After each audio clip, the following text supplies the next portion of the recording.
Mi nombre es Ricardo Allegri, soy el jefe de neurología cognitiva del Instituto Fleni y profesor de neurología de la Facultad de Medicina de la Universidad de Buenos Aires.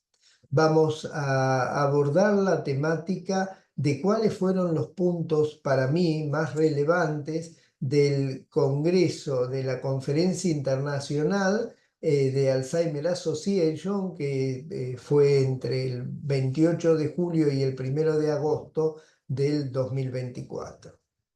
Antes de iniciar, quiero, bueno, resaltar mis conflictos de interés, de grants de investigación, de ensayos clínicos que tenemos en curso y de subsidios educacionales que tenemos en este momento en desarrollo.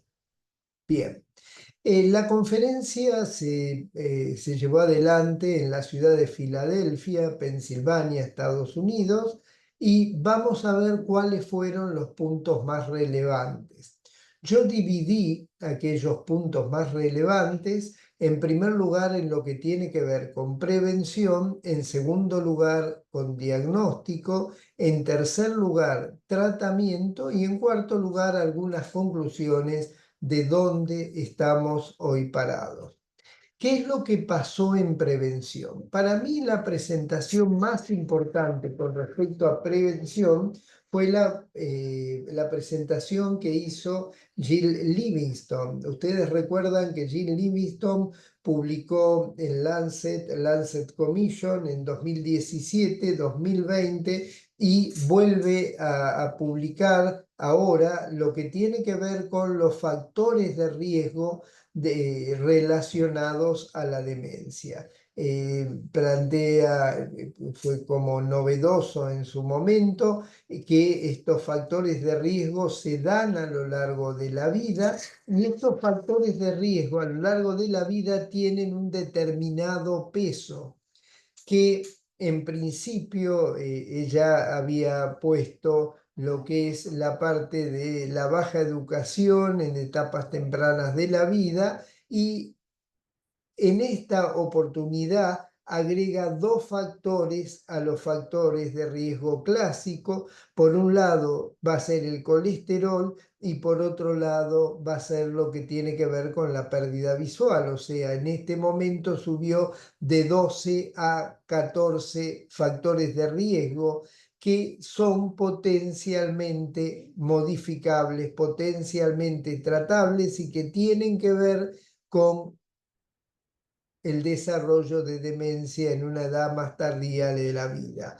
Es interesante porque el peso que ella le pone es el 45%, o sea, 45% de los factores relacionados al desarrollo de demencia tienen que ver con factores modificables y sobre los que podemos actuar.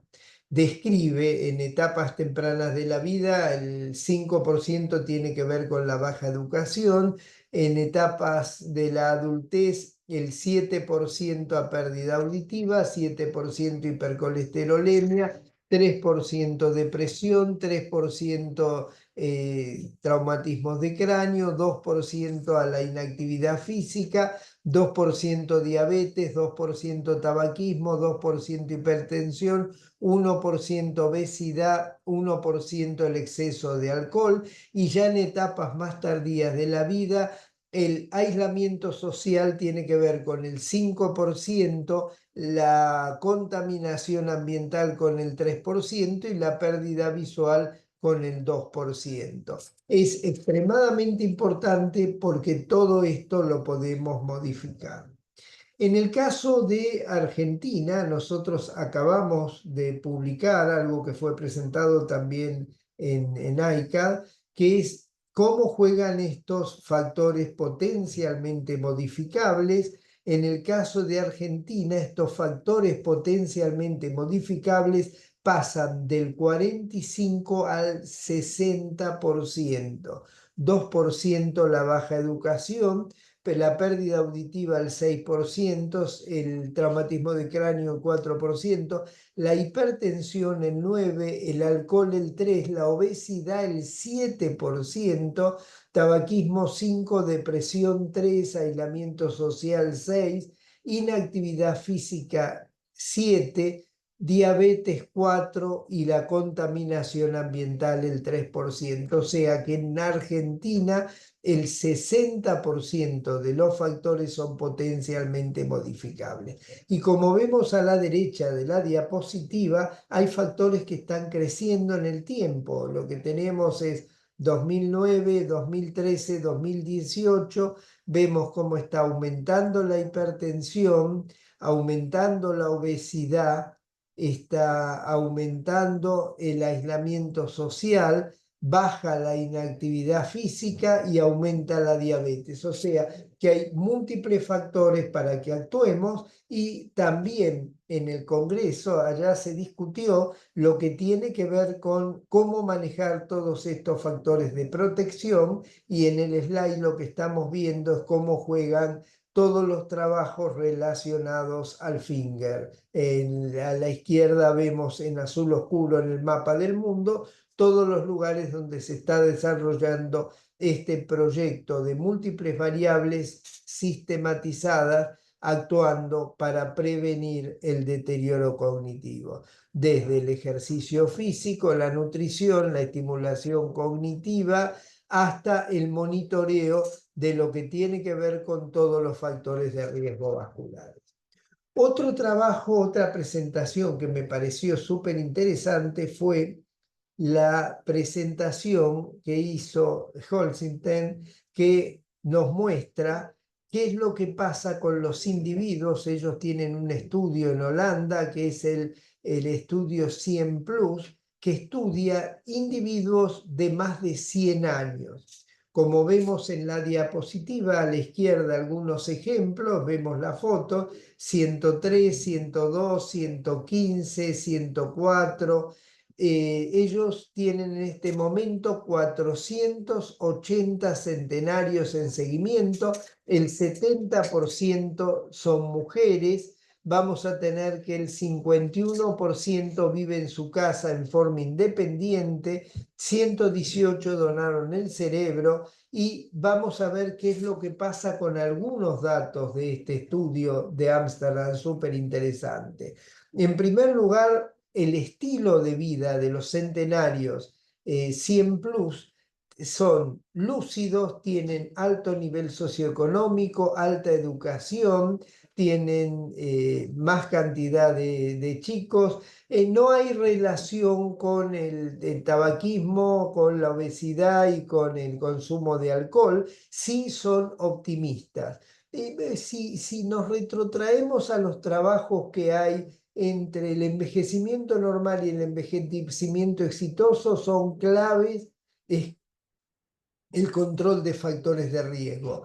Pero entre el envejecimiento exitoso y estos superager, los factores de riesgo no tienen un rol preponderante. Sí, ellos encontraron que en estos centenarios los cerebros son más jóvenes, prácticamente 20 años más jóvenes. La presencia de proteína precursora de amiloide está en el mismo rango de individuos de 80 años.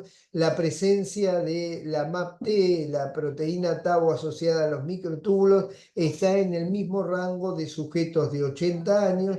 Y la conclusión fue que estos centenarios reflejan una normalidad cognitiva, resisten a la acumulación de proteínas patológicas como el MAPT o la amiloide, se basan y tienen los niveles de estas proteínas en relación a 2 décadas más jóvenes, y prácticamente estos centenarios tendrían efectos protectores que bajan la sensibilidad a cambios en el ADN y a cambios epigenéticos. Otro trabajo que me pareció interesante fue cómo juega el bilingüismo, este trabajo de Subarna Alardi, nos muestra en India cómo juega el bilingüismo y la protección o la reducción del riesgo de demencia, y un trabajo similar fue presentado entre el comienzo de demencia y el bilingüismo. Aquellos sujetos con bilingüismo tienen un delay en el comienzo de demencia de 4 años, o sea, empiezan 4 años más tarde que aquellos que son monolingües.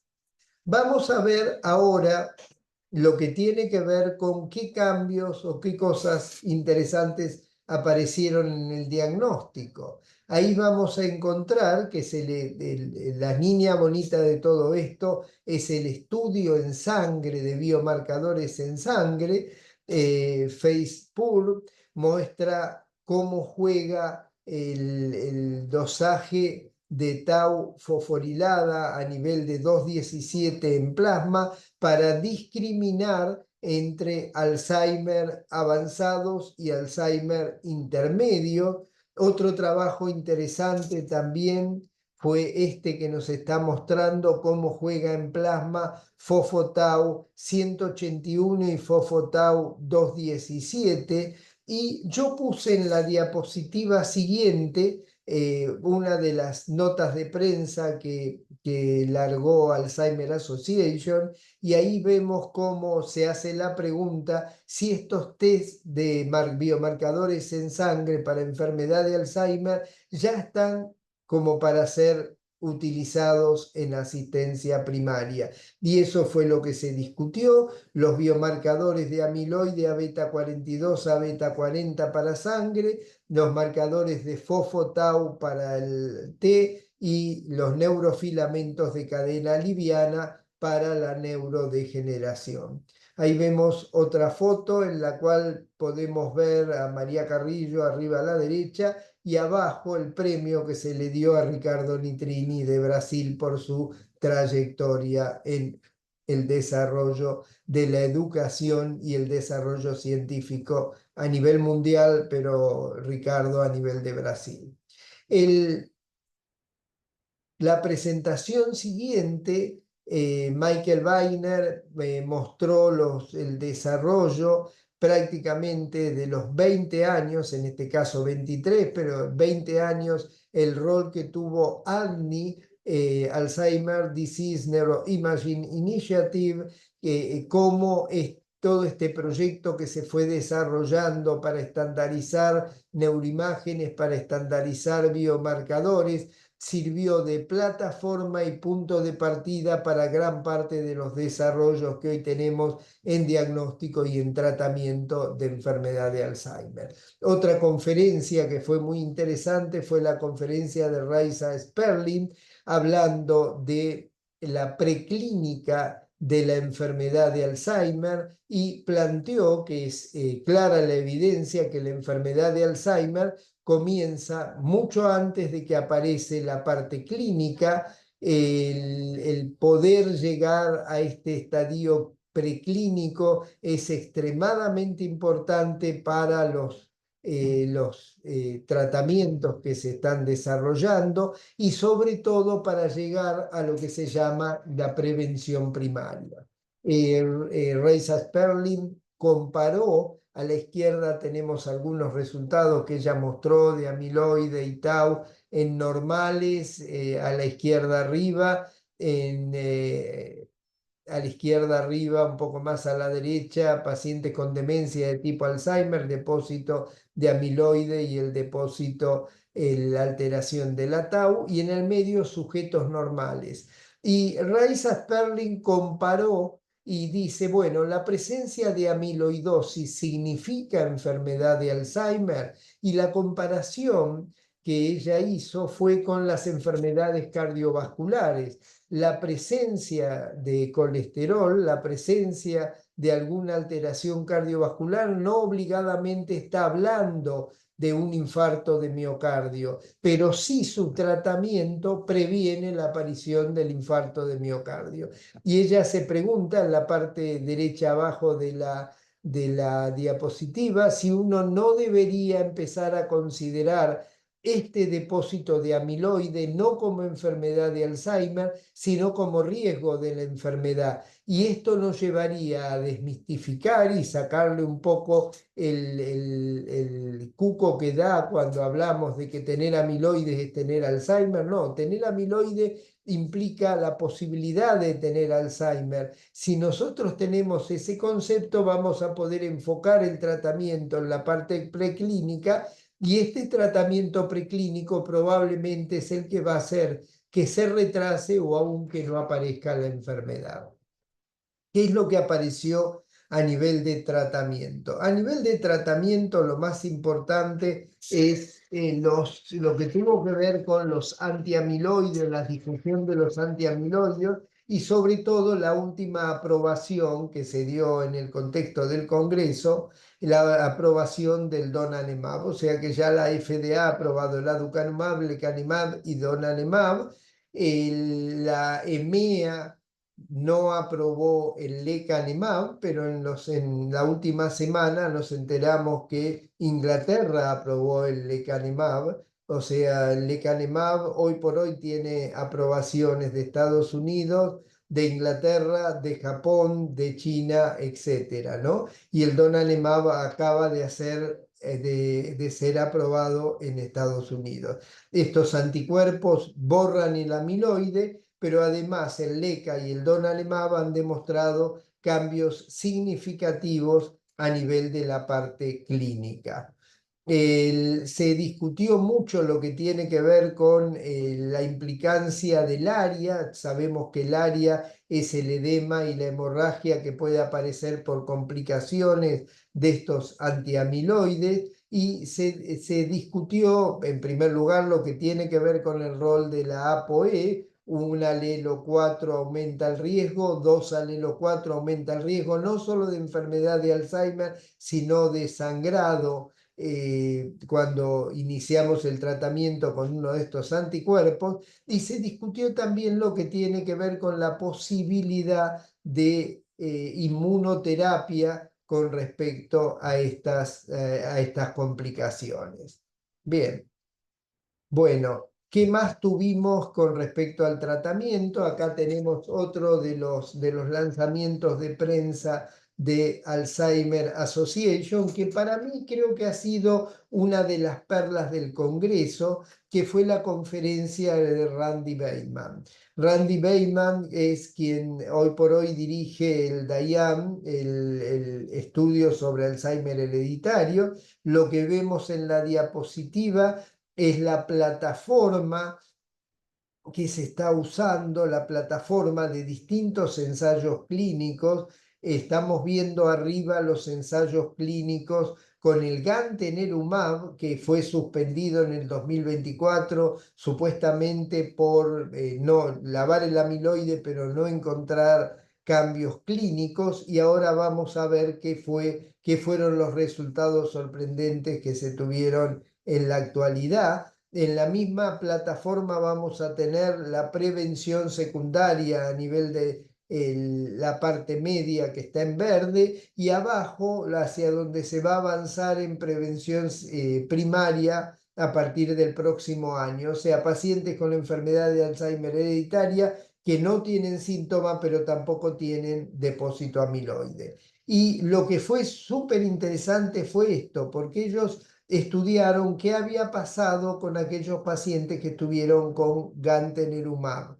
Y en los asintomáticos que removieron el amiloide 8 años antes, se tuvo una reducción de la progresión de la enfermedad y del riesgo de conversión a demencia. O sea, el riesgo para pasar asintomático se redujo en un 50%. Yo creo que esto es uno de las perlas más importantes del Congreso, porque nos muestra que aún los antiamiloides que pensamos que no servían, evaluados mucho tiempo después, sobre todo en etapas muy tempranas de la enfermedad, en las etapas asintomáticas, retrasaron el comienzo de la enfermedad 50%.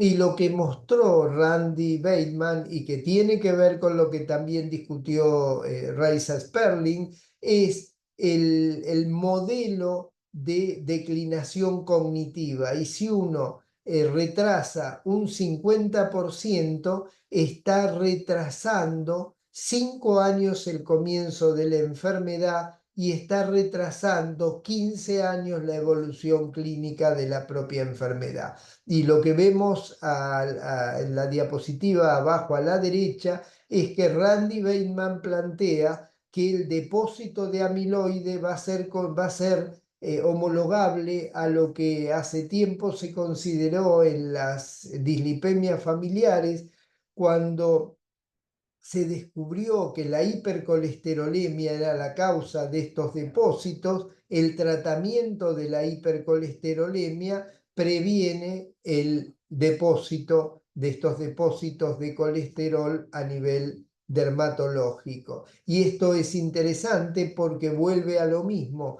El depósito amiloide, si uno puede tratarlo en asintomático, va a estar modificando. Si uno lo remueve en etapa muy temprana de la enfermedad, va a estar corriendo el comienzo de la enfermedad y va a estar retrasando la evolución en esos pacientes. Es interesante porque Randy Bateman, a esos pacientes que estaban con gantenerumab y que ya llevan 8 años y se retrasó el inicio asintomático, el inicio sintomático de la enfermedad, va a comenzar ahora con el uso del lecanemab. ¿Qué otras cosas tenemos? El tratamiento, bueno, la conferencia de Mark Mintum, que mostró todo lo que tiene que ver con el rol de los anti-tau en las distintas fases de evolución de la enfermedad y cómo esto tiene que ver con una de las líneas de tratamiento, tanto para enfermedad de Alzheimer como para determinadas taupatías. Incluye oligonucleótidos antisentido, anticuerpo, etcétera, etcétera. Otra de las presentaciones de tratamiento tuvo que ver con Langbaum, que mostró el tratamiento a nivel preventivo y sobre todo dirigido, como venía diciendo Bateman y Raisin Sperling, sobre todo lo que tiene que ver con la prevención secundaria cuando hay depósito amiloideo y no hay sintomatología, y prevención primaria cuando todavía no se depositó el amiloide. Muy bien, ya para ir terminando, ¿cuáles van a ser las conclusiones? Si recuerdan, esa es la escalinata, veamos, la escalinata famosa del museo.